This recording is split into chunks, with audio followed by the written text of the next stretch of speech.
comprendre que moi, patron de la gendarmerie dans la cuvée centrale, donc dans la région du président de la République, pendant près de 2 ans et demi.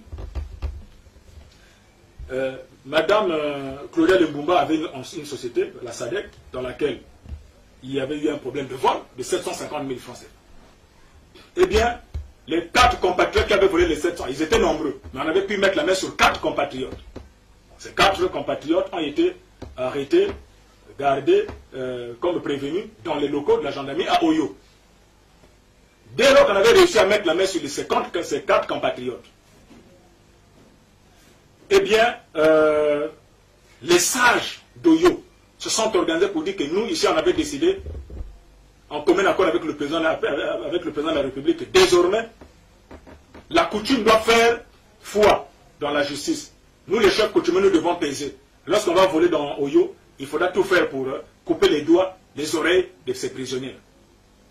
Maintenant, comme on a volé l'argent de Claudia, les 750 000 francs dans sa société, eh bien, ce que nous allons faire, tout de suite là, quand nous remettons ces 4 prévenus là, nous allons leur couper les doigts, on va leur amputer les doigts, ou bien que les gendarmes le fassent. Je suis à Ouando, le commandant de brigade m'appelle. Je lui fais savoir qu'il ne faut pas, je ne vais pas écouter ces histoires de tradition, de coutume, nous on n'a rien à foutre de ça. Je ne veux pas entendre que le sang a coulé dans la brigade.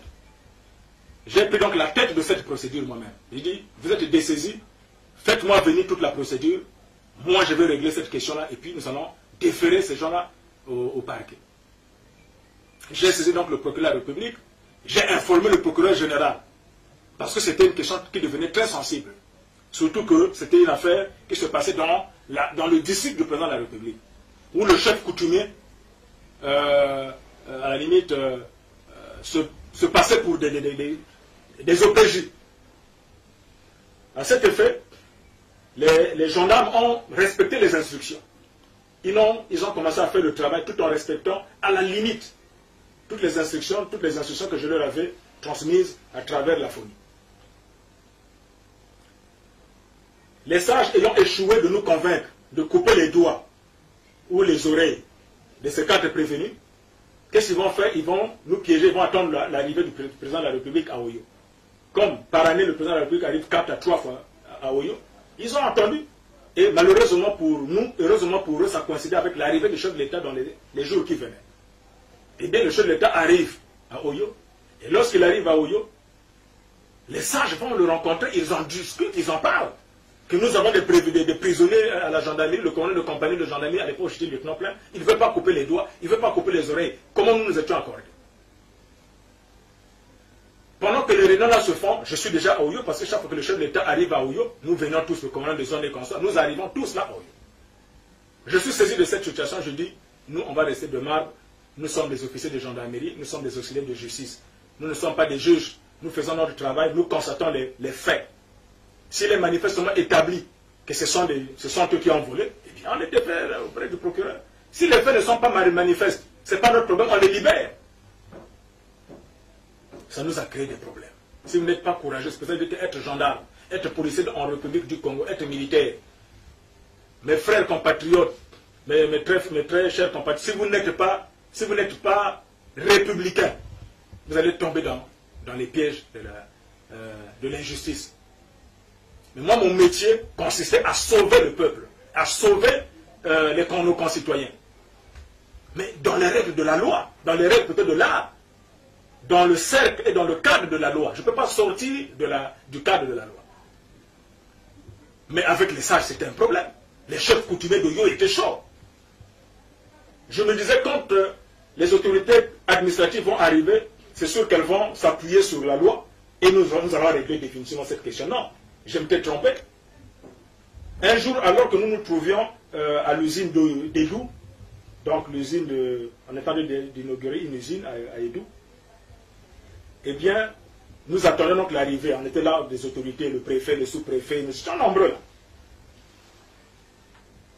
Le commandant de zone, le directeur départemental de la police, le directeur départemental de la sûreté du territoire, les préfets, les députés, les sénateurs venus de Brazzaville. Nous étions en colonne, donc oui, en colonne, face à l'usine, attendant donc l'arrivée du chef de l'État. Le chef de l'État arrive. Lorsqu'il arrive, C'est son officier aide de camp, un colonel dont je préfère tel le nom, devenu général aujourd'hui, qui s'arrête donc quand nous saluons un à un le chef de l'État, le président de la République est là, je salue, l'aide de camp est derrière le président. Il pose la question au commandant de zone, à mes côtés, qui était à ma droite. Mon colonel, le commandant de compagnie de gendarmerie ici, c'est qui? Le commandant de zone à l'époque, jetait son nom, mais regarde. Et je dis, c'est moi, mon colonel. Il dit, oui, mais mon lieutenant, qu'est-ce que vous attendez pour couper les doigts? Qu'est-ce que vous attendez pour couper les oreilles? Il dit, couper les oreilles et les doigts de qui? Pourquoi? Il dit, mais quoi? Vous ne savez pas ce qui se passe ici? Vous n'avez pas des prisonniers chez vous? Il dit, mais mon colonel, ce ne sont pas des prisonniers, ce sont des prévenus. Donc, ils bénéficient encore, jusqu'à preuve de contraire, de la présomption d'innocence. Moi, je travaille en tenant compte du code de procédure pénale. Je ne suis pas non plus un juge. Il dit non. Tout à l'heure, le président de la République m'a donné des ordres. Il m'a encore engueulé dans le cortège. Pendant que nous sommes là, en train de parler, il est là. Donc vous protestez. Je dis, mais je ne proteste pas. Pourquoi vous utilisez le mot protester? Moi, je fais mon travail. Le commandant de zone à côté à ma droite, colonel, moi, pauvre lieutenant. Il me dit, coupe. Tu veux parler pourquoi? Là, le colonel parle, toi tu n'as pas dit mon colonel, vous êtes commandant de zone, vous êtes commandant de compagnie. Mais je suis votre conseiller juridique. C'est à moi de vous donner les détails sur cette question, mais ce n'est pas à vous de me parler de la justice. C'est moi qui peux vous aider dans ce sens-là. Je ne fais que mon travail. Et ça m'avait créé beaucoup de problèmes. Il dit, mon colonel, je vais voir dans quelle mesure je pourrais exécuter cet ordre. Mais moi, je dois m'appuyer sur les textes. Si les textes me donnent la possibilité, je le fais. Si les textes ne me donnent pas la possibilité, je ne le fais pas. Voyez-vous? Mais ce colonel-là ne savait pas que notre si belle constitution que tous les Congolais, que tous les Congolais sont en train de défendre là, c'est une constitution pertinente. Mais c'est même grâce à cette constitution et grâce aux juges que nos compatriotes ont eu les oreilles et les doigts aujourd'hui là qui n'ont pas été amputés. Ce colonel-là ne connaissait pas l'article, je crois que c'est 49. Il y avait l'article 49, mais aussi l'article combien? Et l'article 10. Je prends d'abord l'article 10 de la Constitution. Ce colonel, aide de camp du président de la République, ne connaissait pas ça. L'article 10 de la Constitution dit ceci. Tout citoyen, tout agent de l'État est délié du devoir d'obéissance lorsque l'ordre reçu constitue une atteinte manifeste au respect des droits humains et des libertés publiques. L'ordre d'un supérieur ou d'une quelconque autorité ne saurait en aucun cas être invoqué pour justifier ces pratiques. Tout individu, tout agent de l'État, toute autorité publique qui se rendrait coupable d'actes de torture ou de traitement cruel et inhumain, soit de sa propre initiative, soit sur instruction, est puni conformément à la loi. Voilà un colonel, aide de camp du président de la République, qui, en présence du chef de l'État, des autorités commandant de zone, le colonel Abo était même encore retraité, ils étaient tous là. Tous m'ont regardé, je m'attendais à ce que ces intellectuels autour de moi puissent dire non, mais mon colonel, ne faites pas ça. Non, non, non. Non, non, non. J'étais quasiment seul. C'est le colonel Abo qui me regardait, retraité, dit petit, moi je suis retraité. Tu sais ce que tu as fait. La loi reste la loi. C'était mon premier soutien. Sur place, là, c'était mon seul soutien. Mais j'ai regardé autour de moi le directeur départemental de la police, il me regarde. Colonel, il ne branche pas. J'ai regardé le colonel, le patron de la sécurité du territoire. Colonel, il ne branche pas. À ma droite, le commandant de zone. Là, le directeur départemental de la police. Là, le directeur départemental de la sécurité du territoire.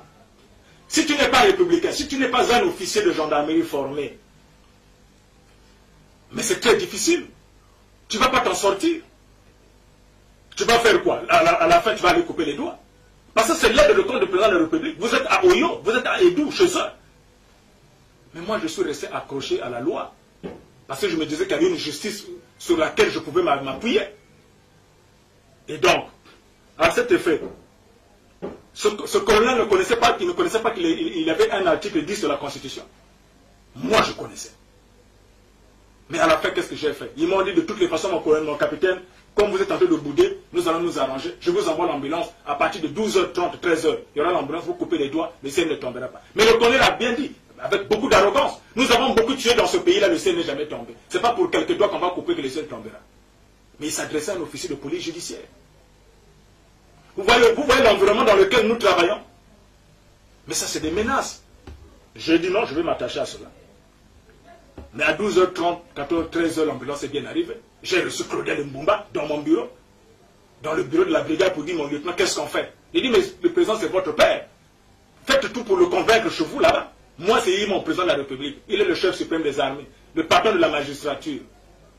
Moi, je vais dire non. J'ai commencé à écrire ma démission. Je dis, Madame Claudia, ma démission est là. Je quitte la gendarmerie parce que je n'ai pas été formé pour couper les doigts. Je n'ai pas été formé pour faire du mal au peuple. Et au même moment, j'ai appelé le procureur général près de la cour. Vous comprenez? C'est que j'avais un peu d'espoir. Il dit non, il y a quand même la justice. Mais j'ai appelé le procureur général près de la cour d'appel de Wano. Le procureur m'a dit, prépare ta démission. Je préfère que tu démissionnes au lieu de rentrer dans ces yeux. Mais c'est un crime contre l'humanité. Mais c'est le procureur qui a ensuite appelé le procureur, le patron de la Cour suprême, c'est sûr. Et que le patron de la Cour suprême appelle le président, le conseil spécial du chef d'État, le président, l'amiral Jean-Dominique Okema. Et c'est dans les locaux, dans la résidence privée de Jean-Dominique Okema que nous avons réglé cette situation. Mais l'ambulance est venue à 2 reprises. L'ambulance est quand même venue dans les locaux de la gendarmerie pour venir prendre les blessés. Je ne vais pas vous montrer les photos. J'ai des documents, des photos de cet officier-là, de ce médecin du président de la République, avec, comment vous l'appelez, les ambulances. J'ai dit, je ne peux pas vous livrer ces prévenus-là pour faire. Nous ne sommes pas des chirurgiens, nous ne sommes pas des médecins, nous ne sommes pas aussi des juges. Voilà comment ça a été réglé la suite, je ne vais pas aller dans les détails.